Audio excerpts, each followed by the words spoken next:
All right, wait, let me fix my. Yo, this is crazy. This isn't gonna be a traditional type of podcast. I don't even have a podcast setup. Like you see, I got the. I hope the audio's picking up good. You see, I got the Rode mic on.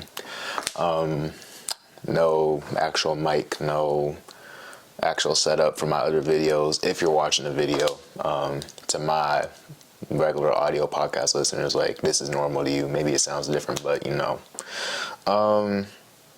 by the title of this video, you'll see that I graduated from college, and that's kind of what this episode is going to be about. I want to talk about some of my reflections from being a Christian in college, some of the things I've learned, the life lessons I've went through, and kind of what's gonna happen going forward with this podcast. I keep on taking long breaks on this podcast.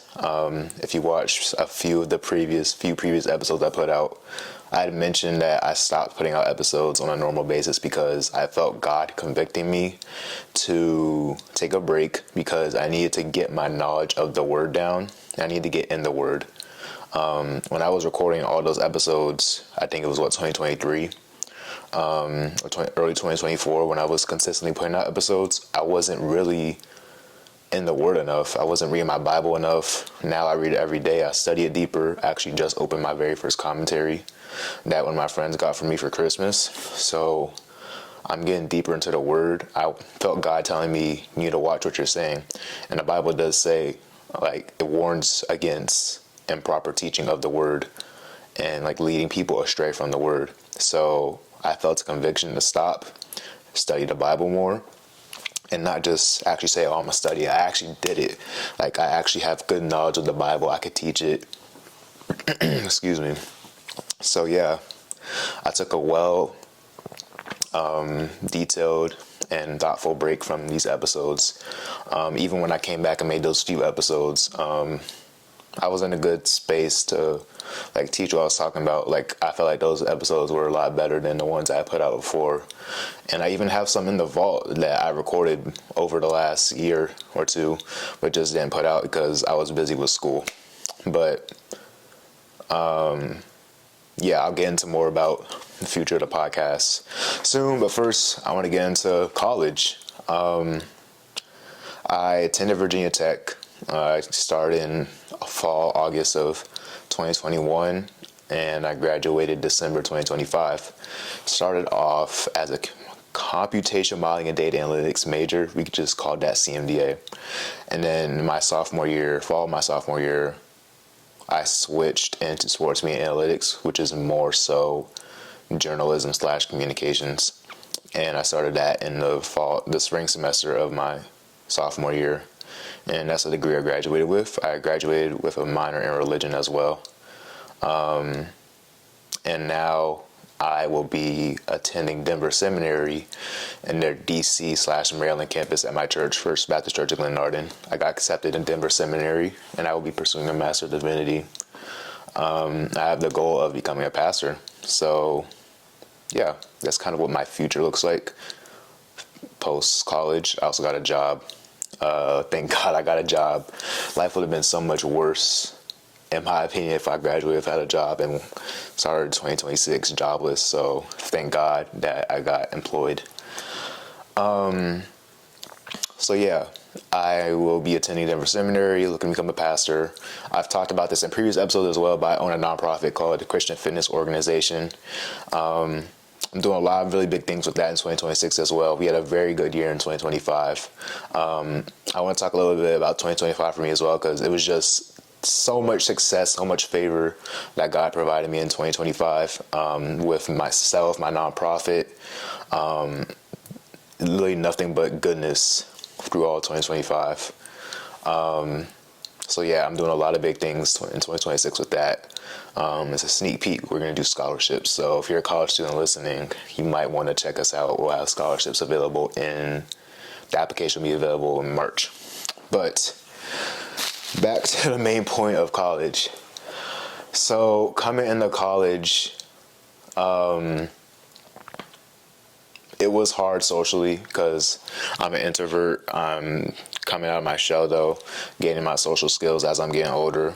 It was hard finding friends. Thank God that I got a good roommate. One of the biggest anxieties I had coming into college was the fact that I had to live with a random person that I don't, well, that's what random means. The fact that you have to live with a random person that you've never met before. I think that's that part of college is just insane. Like I said, thank God my roommate wasn't crazy, wasn't weird, wasn't creepy or whatnot. I actually lived with him all 4.5 years. Well, take a year out because he took 2 semesters away from Virginia Tech to study abroad and do a co-op. But either way, that's been my guy since the first day of school.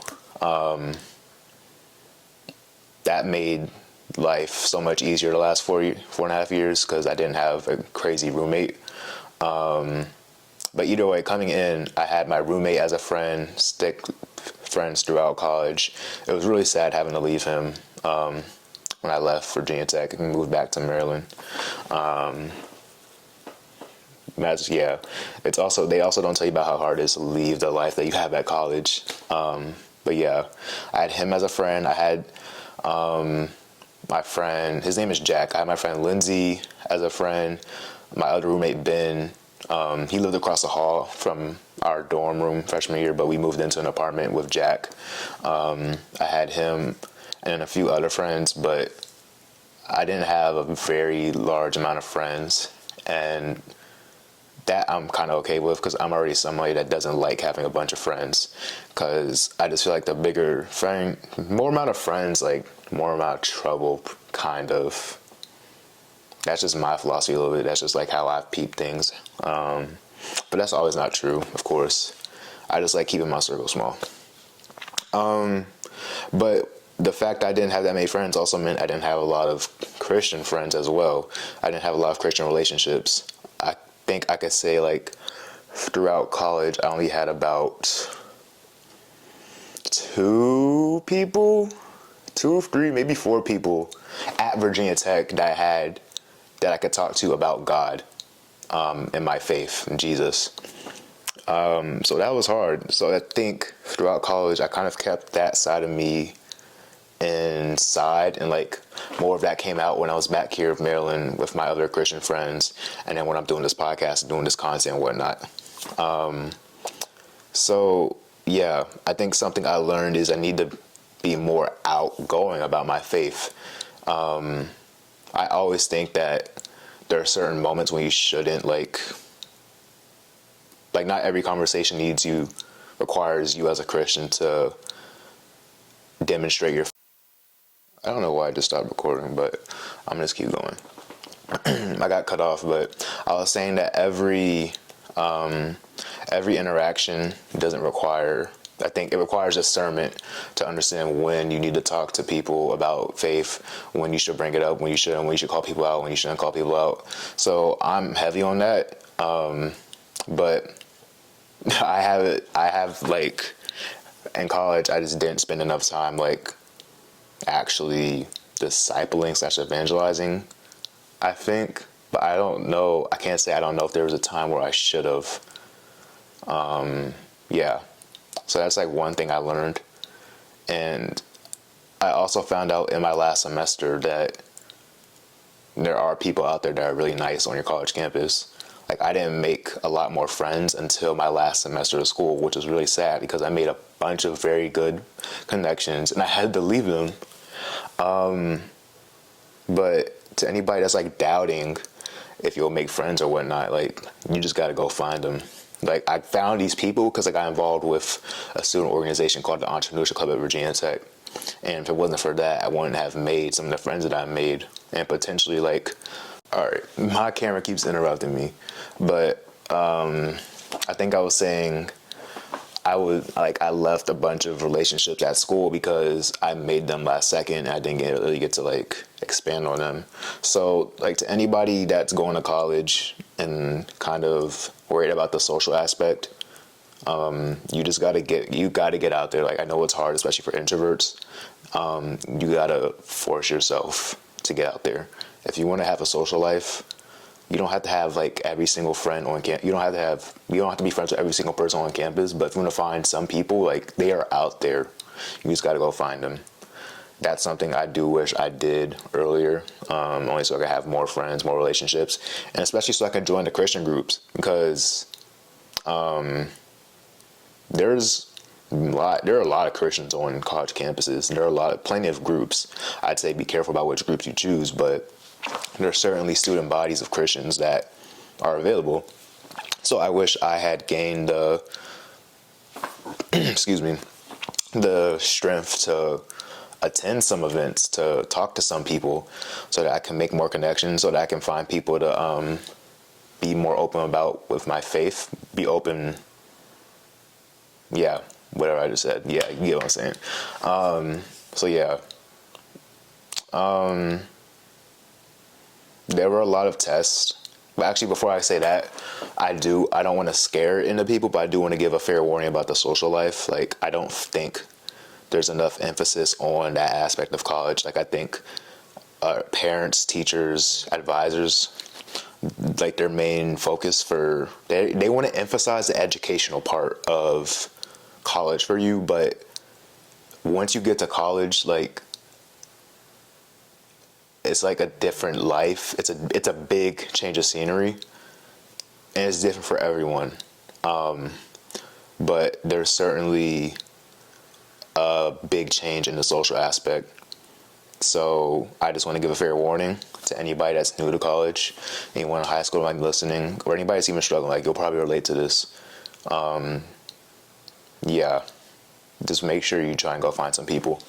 But back to what I was saying about tests, there were a lot of mental tests and spiritual tests. I think college was the first time where I figured out what mental health was. I think a lot of college students will agree with that as well. I'd say I knew, like, mental health was present in my life prior, but I didn't know, like, I'm not gonna say like a name, but like what the actual thing was. So, like, I got to explore mental health. Like, I suffered, I grew, I watched others suffer, I watched other people suffer, I watched other people grow. Mental health is so important. And it's unfortunate that the culture that's implemented on college campuses and even in work culture is that you have to work hard. Like, it's like implied you have to work yourself into the ground until you're at the finish line. And it's like there's no chance to take a breath. Like, I'll say, how do I say this? Like, obviously you're supposed to work hard. You're supposed to work to a higher standard as you get older and move up. But it's like constant beat down on your mental health. I'll say that. Like, in the work life, you get PTO.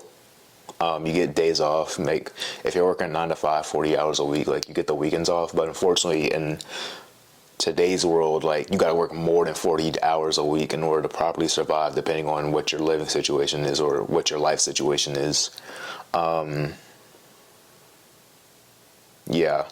Even then, even if you're not in a bad situation, I think modern culture suggests that if you have free time, you're not working hard enough, or if you have free time, you need to fill in those gaps with extra work. But I want to emphasize that you need to treat your mental health and your sanity with care. Like, that degree, all that money you make does not matter if you are mentally not okay, or if you're dead. Like, I'm gonna put it that way. Like, if you're so mentally unwell that you're suicidal, like, that degree does not matter, that education does not matter, that money does not matter. Your life is what matters. That money will come, that education will come, but your life, you only get one of those. You gotta keep it, and you gotta take care of it.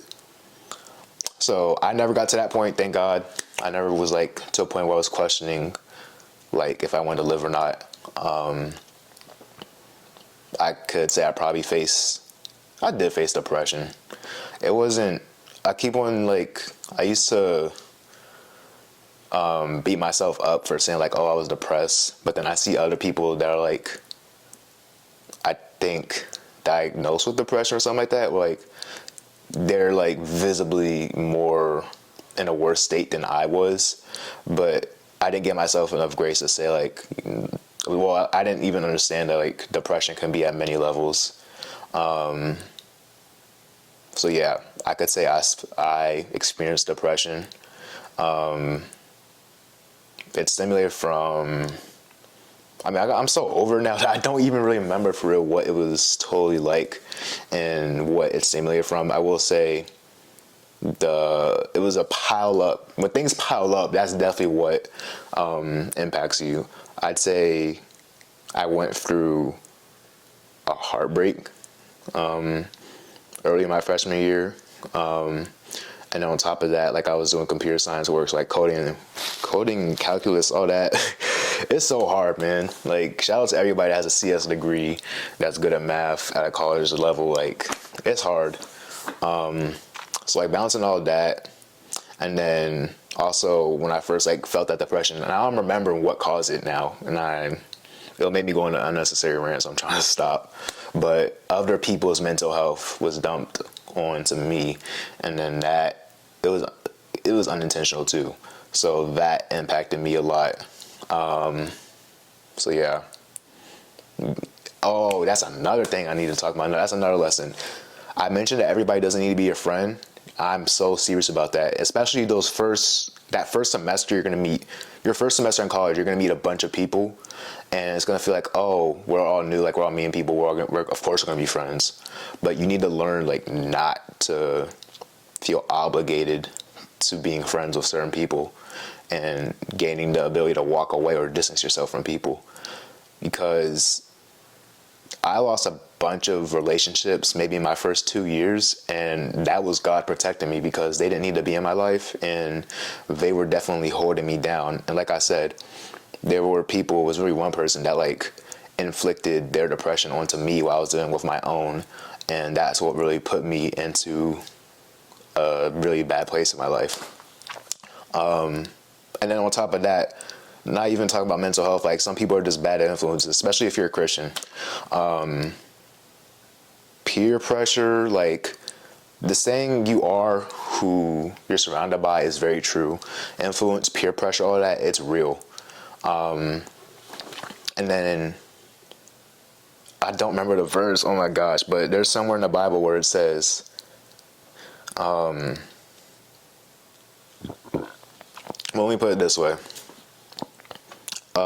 There's some crimes where people are associated, they're guilty by association, I'll say that. So like, for example, like, I guess if you're in a car with someone that, I don't know if this is real.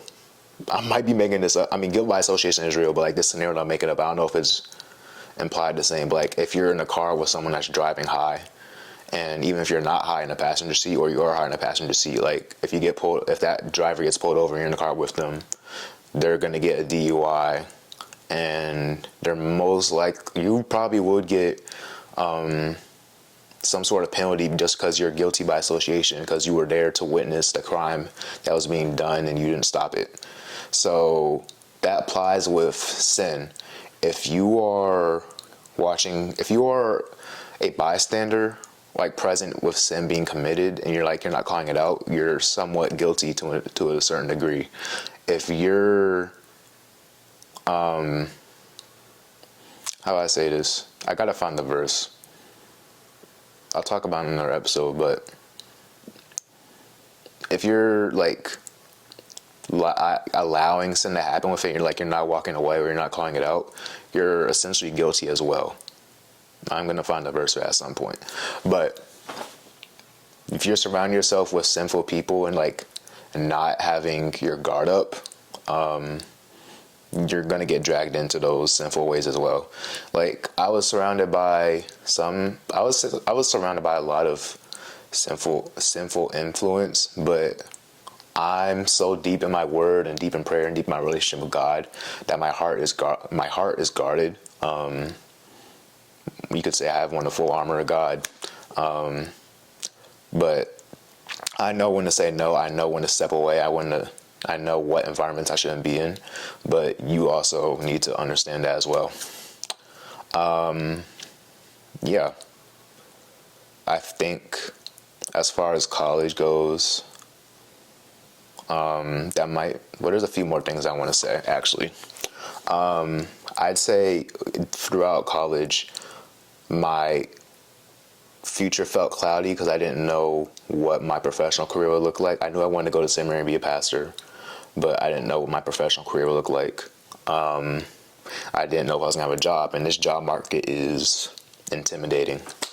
I know a bunch of people that graduated in the spring that still don't have jobs, and it's not because they're not skillful. It's not because they're not qualified. It's because there's just so many of us in like computer science. Like that job market's so oversaturated compared to what it was 4 years when I came into college. 4 years ago, computer science and data analytics were still not new. Well, data analytics was pretty new, but they weren't as over flooded with people with CS skills as it is now, because when I came in, it was so normalized for everyone to go in and get a CS degree. And that's probably true for classes prior to mine, but this is just what I saw. It was normalized for people my age to go in and get CS computer science degrees or data analytics or something like that, because it was a booming market. But now the market is full and people are struggling to find jobs. Luckily, I found a job not because of the luck of an application I did, but because it was from somebody that I knew. And there's always a saying that it's not about what you know, it's about who you know. And I hate it, but it's true. So make some good relationships and connections in college. Learn how to network, build your network, keep your network like fresh. Don't just meet people and lose those connections. But luck is real. But as Christians, we don't call it luck. We call it God. We call it God's blessing. We call it Jesus making a way for us. So you need to be patient. You need to be faithful in God. My advice to anybody like struggling to find a job is put your trust in God. Don't lose hope. Because I didn't lose hope. Like I ain't gonna lie, I got intimidated, but I stayed faithful that the Lord would find something for me, and He did. And trust me, I know it is so much easier said than done.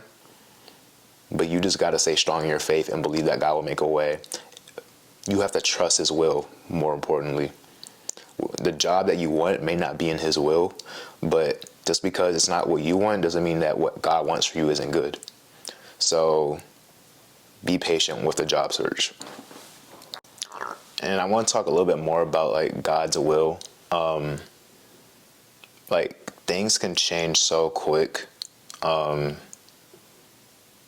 Like you don't know what's going to happen because God's the only one that'll know what happens. Yeah, it could be very intimidating, but you need to trust in God. Trust that God will guide you the right way. And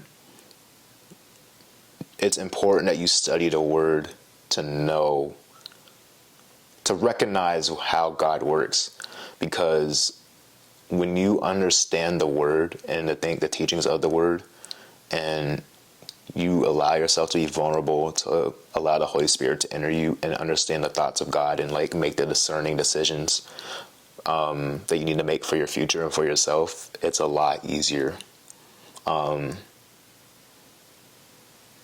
for example, let's say like this is just how I operate. Like let's say you get rejected from a job that you've been working hard to apply for. My thought process is, well, okay, I didn't finish the scenario. Let's say you've been working hard to get a job, you've met for 3 interviews, and then boom, you get rejected. My thought process is, well, for one, allow yourself to feel the emotion of sadness because you got rejected from something that looked like a good opportunity, an opportunity you wanted. But second of all, understand that God is working in your favor. God makes all things work for good of those who love him. So if you love God and you're diligent to the Lord, God's going to give you favor. You just have to wait and see what it's going to be. That's the important thing about patience. It's doing the actual patient part where you're waiting.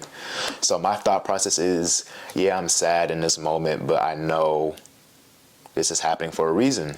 There's a reason why I got rejected, because one, God has a better opportunity for me.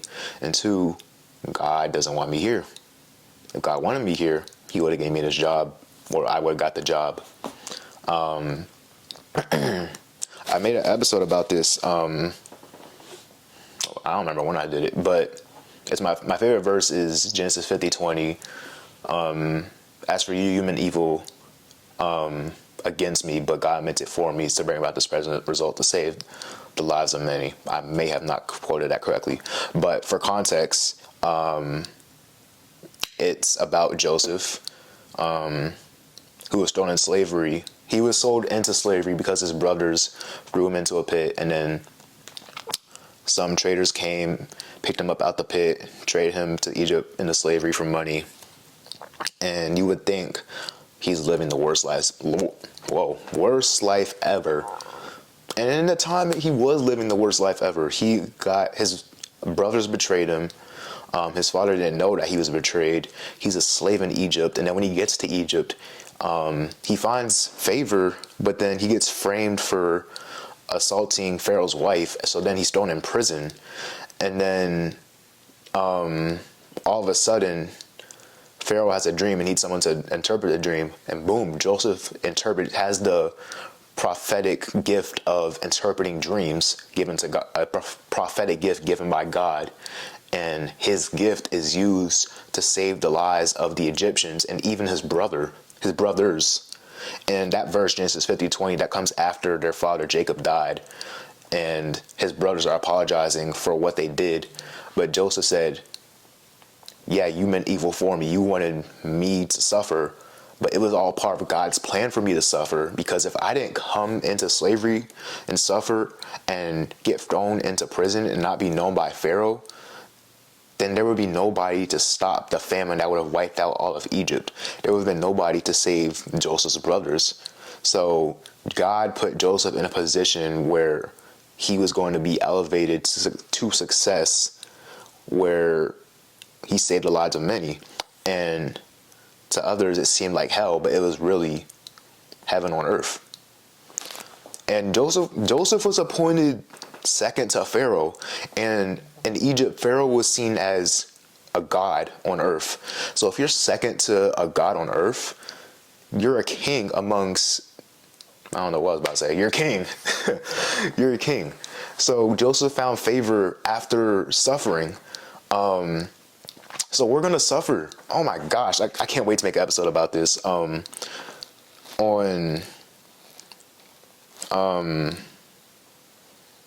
Sorry, random text. But, what was I saying? On New Year's Eve, the pastor of my church, Pastor John K. Jenkins, he did a sermon on let me find it. I think it was 1 John 15. I'm going to make an episode about it because it was very, very good. Was it 1 John?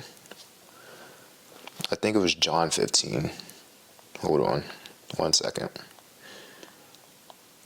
John 15. Yes. Okay. Let me read it. This is Jesus speaking. Jesus says, I am the true vine, and my Father is the vine dresser. Every branch in me that does not bear fruit, he takes away. And every branch that bears fruit, he prunes it so that it may bear more fruit. Okay, that's verses 1 through 2. I want to emphasize, Jesus is the true vine. God is the vine dresser. Every branch in me that does not bear fruit, he takes away. That means if you're not bearing fruit, if you're not doing what God commanded you to do, if you're not growing his kingdom, he's going to take you away off of his branch. He's going to remove you from his kingdom. But it says, and every branch that does bear fruit, he prunes it. He prunes it so that it may bear more fruit. And it's important to understand what pruning means. Pruning, I ain't gonna lie, I don't know what pruning means in the context of fruit, but yeah, I can't believe wait, hold on. I'm about to look this up now. This is so horrible. What does it mean to prune fruit? Because I know like what it means for us, but I want to like make the actual connection with fruit.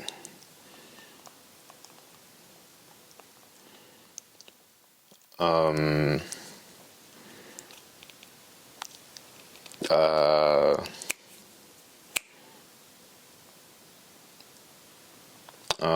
okay.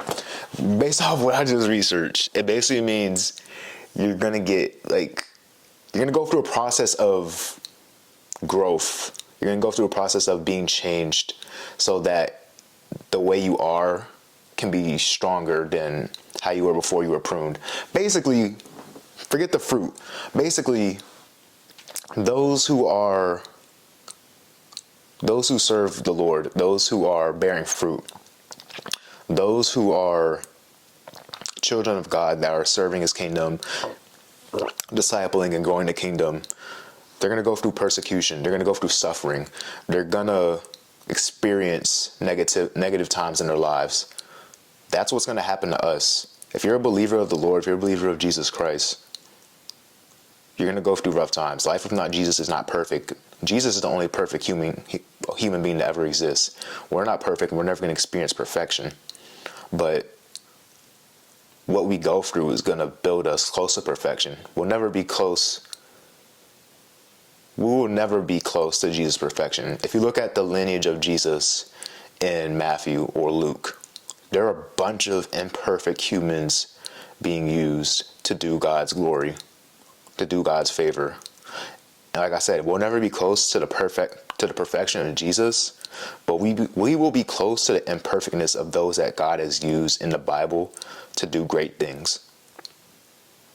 I dropped the bar. I need you to understand that. We will never be close to Jesus' perfection, and we can walk in Jesus' footsteps, but all the people in the Bible that are imperfect, we are just as imperfect as. Think about this. The author of almost half the New Testament is Paul. I ain't gonna say almost all that. Some of the strongest books of the New Testament Paul wrote. I ain't gonna say almost half because that's probably not accurate. But Paul's letters, the Apostle Paul, formerly Saul, was persecuting Christians. He was a Jew, persecuting Christians, calling them to death for being a believer in Christ. Then here comes Jesus, and Jesus comes and says, "You're gonna be the one to bring many people to me." And what does he do? He writes all of these powerful letters to different churches, different groups of people throughout history in the New Testament, and gives us great wisdom to direct. That he gave them directions, and we read his directions to them and take all the context that's needed and we apply it to us. My camera's about to do something crazy, and hold on, I'll be right back. All right, my camera keeps tweaking. However, we're gonna keep going. I'm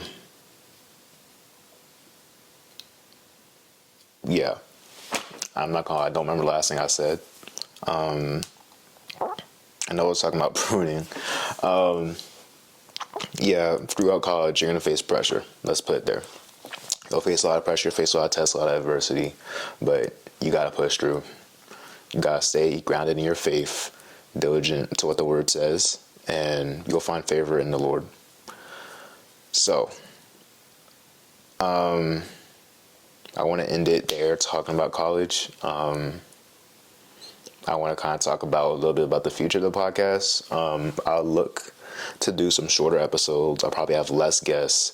I have a bunch of episodes with my co-host Kamaria that'll be coming out. I'll be posting every Monday, clips throughout the week. I still do the virtual Bible studies I used to do. Did I do that? Yeah, I did that with this podcast, but I do it with my nonprofit now. We still do those weekly.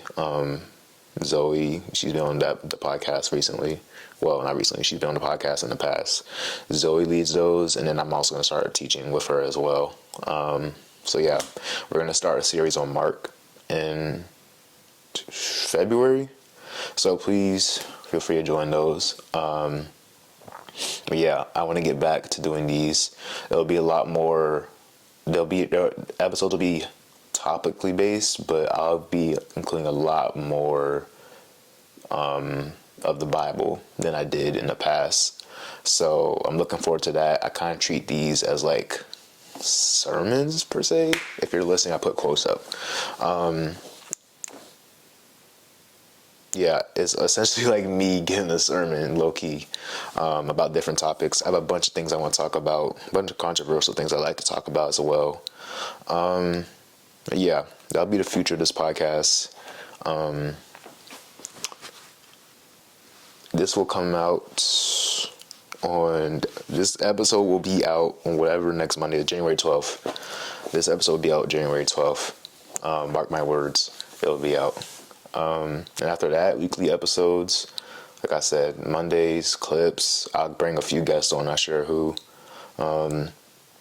Yeah, I'm really excited for starting this ministry again, this form of ministry again. I'm very blessed that God's given me the ability to do this prior to me becoming a pastor, because it's essentially like practice for me.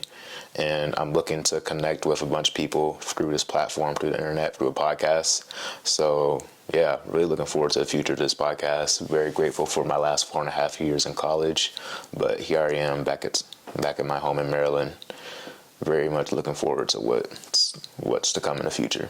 But thank you for listening. Please follow my Instagram page, imperfect.podcast_. Same thing on TikTok. If you're on YouTube, please subscribe, like, and comment. I have viewers all across the world. I really want to know who's actually listening, and who's not just like a random bot that got thrown onto my followers list. So please DM me, comment where you're from, where not. Feel free to challenge me on things that I say, because I'm not perfect. I'm learning, and neither are you. Not to insult you, but you may have curiosities about some things, may want to learn. So like, let's have a conversation about certain things. Yeah. Thank you for watching or listening. Look forward to seeing you all potentially in the future. And yeah, let's have a great year, everyone.